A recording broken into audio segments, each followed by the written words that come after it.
Pengertian Thoriqoh Mutabaroh. Thoriqoh adalah bahasa Arab yang berarti jalan, yaitu jalan yang ditempuh seorang muslim untuk mendekatkan diri pada Allah Subhanahu wa Ta'ala dengan sepenuhnya mengamalkan syariat Islam, ibadah wajib, ibadah sunnah, dan membaca wirid-wirid tertentu. Thoriqoh merupakan salah satu metode pengembangan ajaran tasawuf, yaitu melaksanakan amal saleh serta berusaha melepaskan diri dari sifat-sifat buruk. Mutabaroh berarti yang diakui, yaitu diakui sebagai thoriqoh yang tidak menyimpang dari syariah. Artinya, jika ada thoriqoh yang menyimpang dari syariah Islam, berarti bukan mutabaroh. Bahkan kemungkinan ada pemahaman yang keliru sehingga membuat umat Islam yang mengikutinya bisa menjadi salah paham.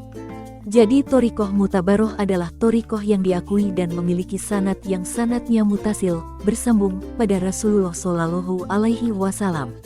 Dengan demikian, paham thoriqoh mutabaroh benar-benar sesuai dengan perintah dan ajaran Rasulullah Shallallahu Alaihi Wasallam. Thoriqoh dapat diklasifikasikan menjadi dua macam. Pertama, thoriqoh sebagai bagian dari tahap syariah, thoriqoh, hakikat, dan marifat. Kedua, madrasah thoriqoh. Dalam hal ini thoriqoh dihimpun dalam organisasi thoriqoh yang sejalan dengan syariah, tidak menyimpang dari jalan dilarang Allah dan Rasulullah Shallallahu Alaihi Wasallam. Madrasah thoriqoh ini yang memiliki institusi, ada guru, wirid, bayat. Guru dalam thoriqoh disebut mursyid, orang yang menunjukkan jalan, dan wakil mursyid disebut khalifah. Sedangkan pengikut thoriqoh disebut murid atau solik, orang yang menempuh jalan spiritual, dan tempat thoriqoh disebut ribat atau zawiyah. Hubungan guru dan murid dalam thoriqoh adalah bagian dari menyambung sanad sampai kepada Rasulullah Shallallahu Alaihi Wasallam. Thoriqoh bertujuan untuk mencari keridaan Allah Subhanahu wa Ta'ala. Melalui latihan jiwa atau tirakat, riyadlah, berjuang melawan hawa nafsu, mujahadah, dan membersihkan hati dari sifat yang tercela, tazkiyah.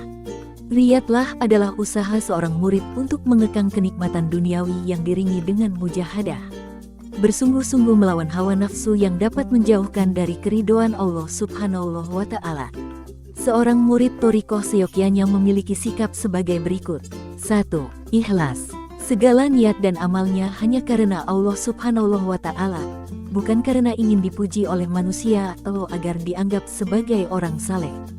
2. Muraqabah. Merasa selalu diawasi Allah Subhanahu wa Ta'ala dalam segala perilaku dan ucapan, sehingga selalu berhati-hati dalam menjaga perilaku dan ucapan yang menyakiti orang lain. 3. Muhasabah. Selalu introspeksi diri atas perbuatan dan ucapan, karena apa yang menurut manusia benar, belum tentu benar menurut Allah Subhanahu wa Ta'ala. B. Hukum mengikuti thoriqoh. Thoriqoh berkembang di masyarakat perdesaan maupun perkotaan.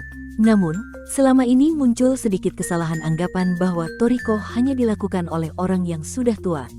Anak-anak muda belum boleh mengikuti thoriqoh. Pemahaman ini perlu diluruskan, bahwa untuk menjalankan thoriqoh dan berbayat tidak perlu menunggu tua. Hukum mengikuti thoriqoh yang dilembagakan, madrasah thoriqoh, adalah sunnah.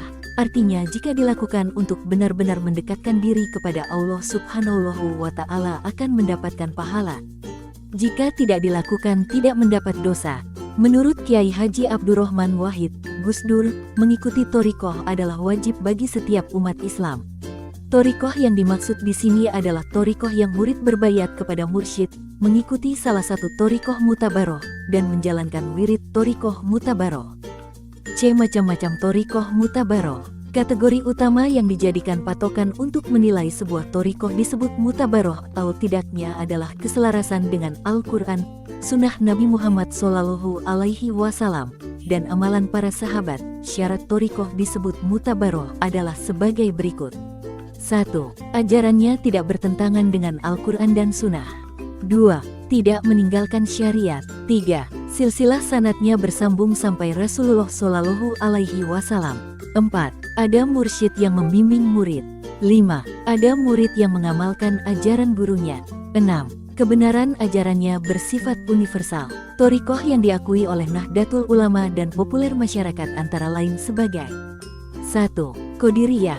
2. Naksabandiyah. 3. Qadiriyah Naksabandiyah. 4. Kholidiyah Naksabandiyah. 5. Syaziliyah. 6. Syatoriyah. 7. Tijaniyah. 8. Alawiyah. D. Peran mursyid dalam thariqah. Mursyid adalah sebutan untuk menyebut guru thariqah. Mursyid berasal bahasa Arab irsyad, petunjuk, menjadi isim fi'il mursyid, orang yang memberi petunjuk. Mursyid menjadi perantara murid thariqah untuk sampai kepada Allah Subhanahu wa Ta'ala. Peran mursyid dalam thariqah adalah sebagai berikut. 1. Sebagai pelestari sanad. Mursyid harus memiliki sanad yang mutasil, bersambung, kepada Rasulullah SAW. Sanad dalam tarikah berfungsi menjaga akurasi, ketepatan, ajaran-ajaran thariqah serta sebagai bukti kebenaran sumber asal-usulnya. 2. Sebagai tawasul. Mursyid adalah penghubung, wasilah, bagi seorang murid untuk menuju jalan marifat kenapa Allah Subhanahu wa Ta'ala. 3. Sebagai tawajud. Tawajud merupakan bentuk pendidikan secara langsung, bertatap muka, yang dilakukan secara rutin antara mursyid dan murid. 4. Sebagai pemberi irisat, bimbingan atau petunjuk. Mursyid bertanggung jawab untuk membimbing muridnya yang sedang melakukan suluk, baik secara lahir maupun batin. Bimbingan mursyid kepada murid dapat berupa zikir, kewajiban syariat, dan akhlak. Zikir thariqah. Zikir secara bahasa bermakna mengingat dan menyebut. Zikir kepada Allah bisa bermacam-macam bentuknya.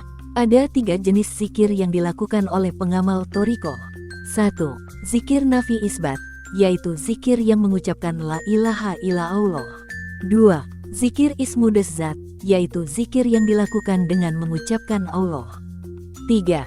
Zikir hifzah al-anfus, yaitu zikir yang dilakukan dengan mengucapkan huwa Allah.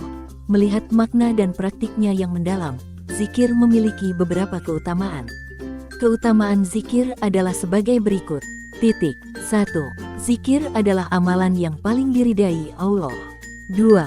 Zikir adalah amalan yang menyelamatkan dari azab Allah. 3. Zikir adalah amalan menjaga diri dari campur tangan setan. 4. Zikir menjadi menenangkan dan menenangkan. 5. Zikir menambah berkah dan menjadikan hidup nyaman. 6. Zikir menimbulkan keselamatan dari kesulitan. 7. Zikir menjadi penyebab seseorang bangga kepada Allah di hadapan para malaikat.